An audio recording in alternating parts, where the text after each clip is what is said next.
recherche de looks dans les rues de la capitale, nous avons rencontré l'artiste D-Tone à la galerie Jacques Devos. À l'occasion de son expo Style and Fashion, il a partagé avec nous sa vision du style, et ça fait du bien d'avoir un regard différent sur la mode.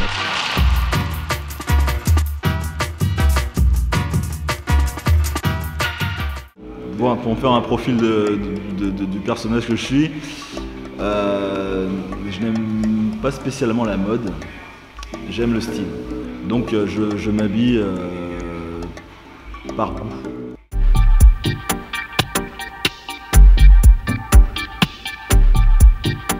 Ma définition de la mode, c'est quelqu'un de neutre qui va prendre des éléments, donc dits de marque, luxe ou pas, pour se créer une personnalité.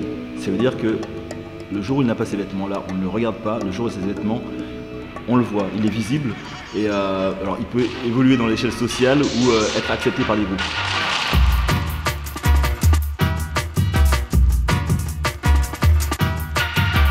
Il y a trois choses qui m'ont fait faire cette exposition et l'appeler comme ça. Alors le premier truc tout bête, c'est que j'ai fait une série il y a à peu près une quinzaine d'années sur les Bloods et les Crips, sur les gangs de Los Angeles. J'ai commencé à travailler sur les. J'avais d'autres rôles où je travaillais sur les hand signs, donc les signes de main. Voilà. Et il y a un signe très connu, je ne peux pas le faire parce que j'ai le micro, qui est comme ça, le LA. Moi j'ai simplement inversé en faisant un LV.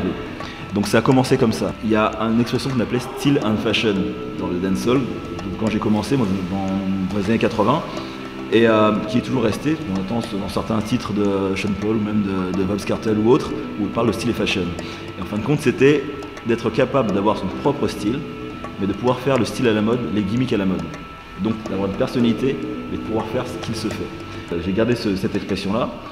Et la troisième chose qui m'a fait donc, aller dans cette direction, j'allais dans une boutique qui était très connue à l'époque, qui s'appelait Sound Record, qui était dans les halles, et j'allais voir les pochettes de disques, et notamment sur les pochettes de Eric B. Rakim ou d'autres, où je voyais les gars avec des survêtements Louis Vuitton ou MCM qui étaient du faux. Mais j'ai fait donc cette approche des marques entre guillemets luxe, par ces pochettes de disques. Et donc, faut pas oublier qu'à l'époque justement, c'était du style.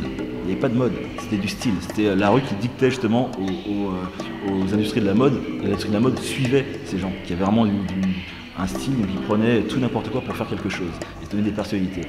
Et moi, la thématique que j'ai abordée là, dans Style et Fashion,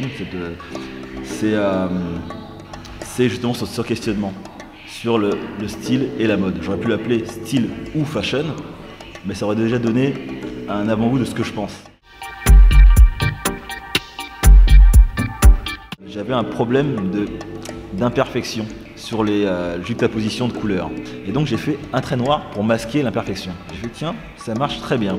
Et donc j'ai continué à faire ça. Et j'ai remarqué aussi que le soir, donc quand mon regard quand je commençais à être fatigué, mon regard se relâchait un peu et je voyais que des taches de couleur, donc le fait de la peinture. Et le fait d'avoir fait ces traits, ça faisait une sorte d'armature. Je fais c'est marrant, ça fait une sorte de vitrail et maintenant la thématique est totalement autre.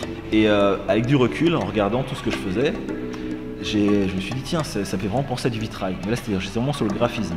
Et ensuite j'ai essayé d'aller plus loin sur justement la transparence. Et je suis arrivé à quelque chose qui me faisait une sorte de trompe-l'œil qui rendait le côté transparence, la transparence du vitrail et le côté de l'armature avec les fils de plomb, les couleurs de plomb. Et notamment aussi, ça prend une autre dimension aussi parce qu'il y avait une symbolique de l'image et j'ai fait une construction aussi, donc je regardais avec du recul et j'ai en fin de compte compris ce que j'étais en train de faire. Et j'ai intitulé ce que je faisais en fin de compte Afro-iconographique art. Afro pour le type de personnages qui sont de type négroïde, iconographique parce que je les mettais en termes d'icônes, et art parce que c'était le vecteur par lequel je pensais, d'où afro-iconographique.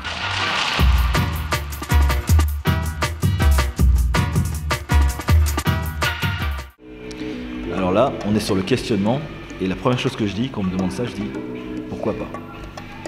Et souvent les gens me disent, comme tu fais, c'est vrai. Parce que c'est ça le truc, c'est le questionnement. Si cette question pose un questionnement, c'est qu'elle mérite d'être posée comme question.